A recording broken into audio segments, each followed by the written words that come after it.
Bonjour et bienvenue sur Affaires courantes. Alors aujourd'hui, on plonge au cœur d'un véritable séisme, un basculement qui est en train de secouer la France comme on n'avait pas vu ça depuis presque 80 ans. Vous allez voir, les chiffres sont assez incroyables.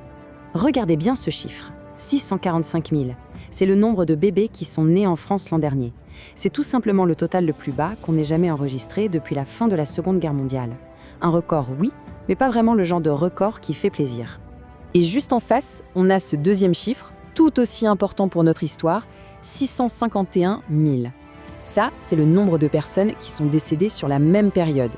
Et voilà, le calcul est vite fait. Pour la toute première fois depuis 1945, la balance s'est inversée. On a désormais plus de décès que de naissances. C'est ce qu'on appelle un solde naturel négatif.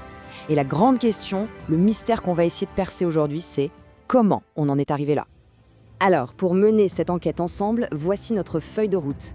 D'abord, on va prendre la mesure de ce choc. Ensuite, on va explorer deux grandes pistes. La piste de l'économie, bien sûr, et celle de la culture. On verra aussi que ce n'est pas qu'une histoire française, loin de là. Puis on se penchera sur les solutions débattues et on se demandera à quoi va ressembler la France de demain. C'est parti. Allez, première étape. Il faut vraiment comprendre à quel point ce moment que l'on vit est un tournant historique pour le pays. En fait, cette frise résume tout. Juste après la guerre, c'était l'euphorie, le fameux baby-boom, avec plus de 800 000 naissances chaque année. Ensuite, on a eu des décennies de grande stabilité, avant d'entamer, à partir de 2010, une chute lente mais continue. Une chute qui nous amène directement à ce basculement, cette année même. Bon, notre première piste d'enquête, la plus évidente peut-être, est-ce que, au fond, tout ça, c'est juste une question d'argent ? On entend beaucoup de témoignages qui vont dans ce sens. Le coût de la vie est devenu un vrai casse-tête. Le logement, la garde des enfants. Pour plein de couples qui rêveraient d'une famille plus grande, ces obstacles financiers sont juste trop hauts à franchir. Et ça nourrit un sentiment assez répandu. Celui que les bases pour construire une famille, un bon salaire, un logement décent, sont de plus en plus bancales. Surtout pour les plus jeunes générations qui débutent dans la vie. Mais c'est là que notre enquête prend un tournant inattendu. Parce que la France, c'est un vrai paradoxe. On a l'un des systèmes d'aide aux familles les plus généraux au monde, entre les allocations, les avantages fiscaux, tout est là, sur le papier, pour encourager à faire des enfants. Ce qui rend la situation actuelle encore plus intrigante, on ne trouvait pas. Donc, si l'argent n'est pas la seule explication, il faut chercher ailleurs. Notre deuxième piste nous amène vers un changement plus profond, peut-être plus intime, un changement culturel. Et si, tout simplement, le désir d'enfant n'était plus le même ? C'est une théorie dont on parle beaucoup. Elle dit qu'avec l'accès à l'éducation supérieure et à des carrières passionnantes, notamment pour les femmes, d'autres projets de vie deviennent tout aussi importants que fonder une famille. Parfois, ça repousse le projet, parfois, ça le redéfinit complètement. Ça pointe vers une vraie évolution des priorités. L'idée de profiter de la vie, la liberté personnelle, les expériences, tout ça est peut-être plus valorisé aujourd'hui qu'avant, face aux sacrifices, parce que c'en est, que demande la parentalité. Et les chiffres, eux, sont assez clairs. Regardez ce graphique, il est parlant. En 20 ans, le nombre d'enfants que les jeunes de moins de 30 ans disent vouloir a franchement diminué. On est passé de 2,5 à 1,9 pour les femmes et de 2,3 à 1,8 pour les hommes. C'est un fait, le désir moyen d'enfants est moins élevé qu'avant. Maintenant, il faut qu'on prenne un peu de hauteur. Parce que cette histoire, ce n'est pas juste un mystère français. C'est une grande énigme européenne. Et la France, en fait, ne serait que le dernier domino à tomber. Jetez un œil à ce tableau.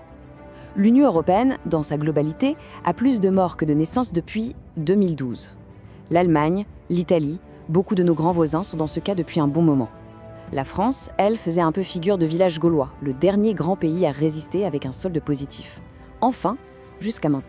Bon, quand un problème a autant de causes différentes, vous vous en doutez, il n'y a pas une seule solution magique. Le débat est donc très vif, avec des théories qui s'opposent parfois radicalement. Un des débats les plus enflammés, c'est celui sur l'immigration. Certains analystes avancent que, pour les gouvernements, c'est une solution vue comme plus simple et moins chère pour combler le manque de naissances et de travailleurs. Mais, en face, beaucoup d'études viennent contredire cette idée. Elles montrent que, sur le long terme, ça ne change pas grand-chose. Pourquoi ? Parce que les familles immigrées, en une ou deux générations, adoptent le même taux de fécondité que la moyenne du pays. Le modèle s'aligne. Il y a une autre théorie, beaucoup plus radicale. Elle dit en substance que tant que le système de retraite par répartition tiendra bon, les gens n'auront pas de besoin économique d'avoir des enfants. Ce n'est que le jour où ce système s'effondrera que les familles nombreuses redeviendront une sorte de filet de sécurité pour les vieux jours. C'est une vision assez extrême. Et puis, il y a la vision de nombreux experts, peut-être la plus réaliste. Pour eux, même les meilleures politiques familiales du monde ne peuvent pas faire de miracle. Au mieux, elles peuvent freiner la chute, l'adoucir, mais elles ne peuvent pas inverser une tendance aussi lourde portée par des changements économiques et culturels aussi profonds. Alors, au final, qu'est-ce qu'on retient de toute cette enquête? Où est-ce que ça nous mène? S'il y a une seule chose à retenir, c'est celle-ci. Il n'y a pas un seul coupable. Ce choc démographique, ce n'est pas la faute d'une seule cause, mais le résultat d'un immense puzzle, où s'entremêlent des facteurs économiques, des changements culturels et au bout du compte, des millions de choix de vie personnels. Et tout ça, bien sûr, nous laisse face à cette immense question, une page blanche. Une question qui va définir le visage de la France pour les dizaines d'années à venir. Merci beaucoup d'avoir suivi cette analyse sur Affaires courantes. Surtout, n'oubliez pas de vous abonner pour ne rien rater de nos prochaines enquêtes. À très bientôt.